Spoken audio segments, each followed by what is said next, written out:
Good morning. I am Rev Jill, Washington, and I am live from St. Bridget's Church of Edmonton, and today is October 5th, and we are doing our lecture this morning. I have a lovely congregation of people here that are going to be hopefully engaging and with discussion, because we do that after the Facebook Live. But what are we talking about today? Let's talk about our trust, our faith, our belief, and proof of the Creator, of God. And how is that in our lives? So, how do we find the proof of trust in the Creator or God or whomever you choose as your higher power? So, I'm going to be introducing between God and Creator. So, what we want to talk about is how does the trust of God in our lives? How do we see that? Where is that? So the first one is in peace. So the first proof of trust is in peace. A peace that doesn't always make sense. Now think in your life, have you ever walked through something very hard, very challenging, and all of a sudden you got this feeling like, I'm going to be okay. I'm going to be okay. I've got this. It's going to be okay. Because not everything was perfect or is going to be perfect, but because something is deep, a deep whisper in you saying it's going to be okay. That's the voice of the Creator. The presence of love reminding you that even when you cannot see the plan sees you. What a lovely thing, eh? The second proof is the trust of letting go. When we stop forcing and start allowing, when we release what we can't control and say, I don't know how, but I believe you do. So that's giving it up, right? Giving it up to the Creator, giving it up to God and saying, I can't do this anymore. I'm done. I can't handle this. And what we do is we build that trust in God. And when we surrender, it's not giving up. Surrendering is handing over the steering wheel back to God, who already knows the road ahead.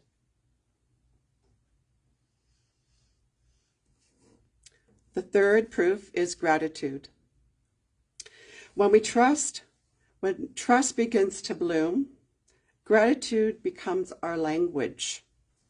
We thank the Creator or God, not just for the blessings we understand, but also for the closed doors, the redirections, and waiting that shapes us. Do you ever sometimes you go through like, oh my gosh, is there anything? I'm praying, I'm doing everything I'm supposed to do, and nothing's happening. But the waiting shapes us. You think about that, right, in your life.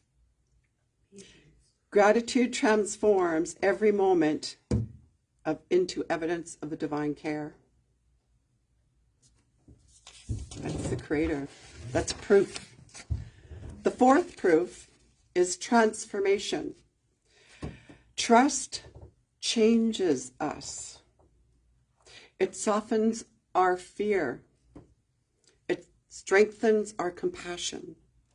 It gives us courage to open our hearts again, even after pain. Do you have those moments where you kind of get that, okay, I can do this. I'm going to do this. I can get through this, right? We've got that determination. When we find ourselves more loving, more forgiving, and more at peace, that is divine trust working through us. The fifth proof is trust in divine timing. Oh, this one's a hard one for me sometimes. You look back over your life, the moments that didn't make sense until later, the meetings that changed everything, the delay that protected you, the disappointment that led you into something better. Those were not accidents. They were evidence of love. that seems further than we can, that sees further than we can. But just think about that right now in your life. Where are those times when you felt like, why is this not happening? Why am I waiting? What's going on? There's reasons for that. Do you ever sometimes like, I should go this, but no, I don't feel I should be going that. I need to go this way. That's our intuition. But that's God speaking through us. And we need to listen because he'll set us to the right direction. The final proof of trust is presence. As trust deepens, we stop looking for constant signs because we feel the Creator is everywhere. How cool to think that the Creator is everywhere. In the sunrise, the songs, moments of stillness, like we did today, and our stillness of healing. We move from seeking proof to being the proof. We've become calm in chaos, gentle in our struggles, hopeful in uncertainty. Through us, others begin to see the face of the divine. So think about that for a moment. When we actually know the presence of God, Creator, in our lives, how that changes you. What does that do for you? How does it put you in a place where you just know that everything is going to be okay? And you wake up every morning with this beautiful feeling of hope and love and joy and appreciation and gratitude. Every day. Knowing that everything around you is the presence of God. The sky, the birds, the stars, the leaves, the wind. What was that, Kathy? The frost. The frost. But, it chills you, but it wakes you up. Makes you feel alive, right? Those wonderful, wonderful different seasons that we get to go through. Each of them has got beauty to it, right? We just have to see it. So proof of trust is not found in what we say, but in who we become. It is in the peace we carry, the love we give, the faith that keeps us steady when life asks us to wait. Trust is the light that says, even here and now, I know I'm being guided by love, by the Creator. Proof that He exists, that He's with us. But then, it's like, how do we develop that relationship? We're hearing it. We are looking around. We see the beauty. We have those moments when we stop and go, wow. But we're human beings in this world, in this life, trying to get through life, trying to do life, right? And sometimes we get lost. So how do we develop that relationship? How do we learn to trust God? So every relationship begins with intention. Trusting the Creator begins the moment we whisper from the heart, I want to know you. I want to trust you. Please help me with your presence in my life. So we're asking, we're inviting. Because remember, we were given the free will. We have a choice. So we have a choice to bring God into our lives by asking. That's all we have to do. Just ask.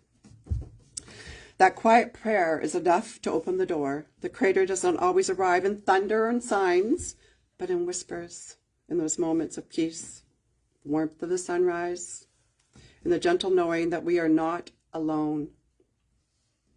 Trust begins when we notice these subtle signs, the way life supports us.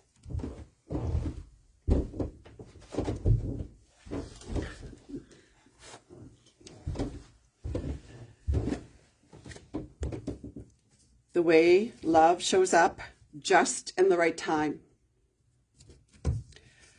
Like any relationship, trust deepens through communication. When we pray, we speak the truth to divine. Our gratitude, our fears, our questions, our longings, and even when we meditate, we listen. We listen not with our ears, but with our hearts. Even 5 quiet minutes of stillness every day, where we simply just breathe and say, I'm listening, I'm here, I'm open to receive, can begin to reshape our lives. In the quiet space, guidance often comes not as words, but as feelings, a sense of peace that tells us you are exactly where you need to be. Trust grows stronger when we remember we already have been carried.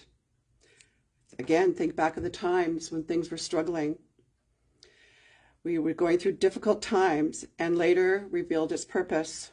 When we arrived, we just needed it most. Or when pain softened into wisdom, these moments are proof of divine faithfulness. Keeping a faith journal, writing down moments, grace, and unexpected blessings help us build that sacred relationship. It helps validate. Because again, as humans, we question, right? We sometimes doubt. It's easy to believe that trust means never questioning, but doubt is not the opposite of faith. It's part of the journey. When you find yourself doubting, try saying, even though I don't understand what's happening right now, I choose to trust that love is guiding me. I'm going to say that one again. Even though I don't understand this right now, I choose to trust the love is guiding me. That simple act, trusting without proof, is one of the most sacred steps a soul can take. Isn't that wonderful? That each of us can have that beautiful relationship with Creator, with God. Feeling that love, that divine love that each of us have with our Creator, our connection with the Creator. It's there. We just have to open up ourselves to receive it. The human mind loves to plan and hold things tightly, but the soul knows how to flow. Surrender doesn't mean giving up. It means placing your life in divine hands, allowing the Creator to guide you. When life feels heavy, whisper softly, I place this in your hands. Oh, that's such a great thing to do. Let your will be done through me. Then breathe and release. And letting go, we just discover peace because we realize we were never in this alone. So how many times have you done that? Or have you done it? Because it's such a wonderful thing when you said, I place this in your hands. I'm giving this over to you. And what does that do for you? It builds that trust and builds your relationship. Because you're doing these things because you start believing and knowing and trusting and building that faith that you have with the Creator. The Creator speaks through creation itself. Trees do not rush their seasons. The ocean does not fear the tide. Everything moves in divine rhythm, even all our seasons, chilly ones and all. When we step into nature, when we breathe, walk, or simply watch the light dance on the leaves, we remember the same rhythm life has within us. We too are held by the same intelligence, the same love, the same trust that moves the stars.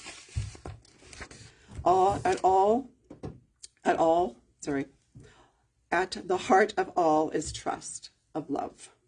Pure, infinite, unconditional love. When you find yourself afraid, ask, what would trusting love, Creator God, look like in this moment? When you choose love over fear, you align with the Creator's flow, and in that flow, you will always be guided.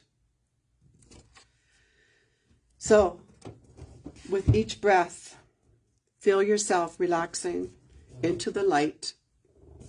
Feel the Creator's love holding you gently. And say, you are safe and you are loved. You are never alone. So breathe that truth into your heart. Let it settle deep within you and let it become your knowing. And may your heart rest in peace. May your soul rest in trust. And may you feel the Creator's love guiding you always.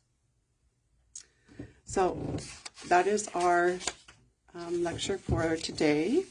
I hope that resonated with you because I think it's really important that we develop our own relationship with the Creator, with God, to feel that love, that power that we all can do, should we choose to do it. I also want to let you know of things that are coming up with St. Bridget's. We have two exciting things happening this month. So we have Evening with Spirit on October the 18th. You can go online to our website and get tickets for that. And we also have a great opportunity, or you have a great opportunity, to do some psychic development. So that will be on October 25th and 26th. Again, go to our website and you can get all the information there and sign up. So hopefully you do, and hopefully we have you come to the church one day. Our address is on the website as well, and we'd love to have you. So have a wonderful, wonderful day and enjoy all those blessings. Okay, bye-bye.